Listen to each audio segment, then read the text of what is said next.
أولم يروا كيف يبدئ الله الخلق ثم يعيده إن ذلك على الله يسير قل سيروا في الأرض فانظروا كيف بدأ الخلق ثم الله ينشئ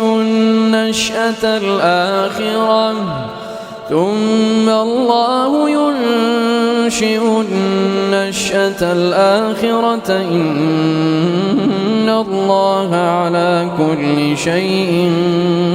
قدير يعذب من يشاء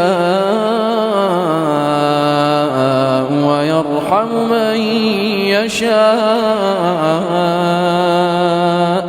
وإليه تقلبون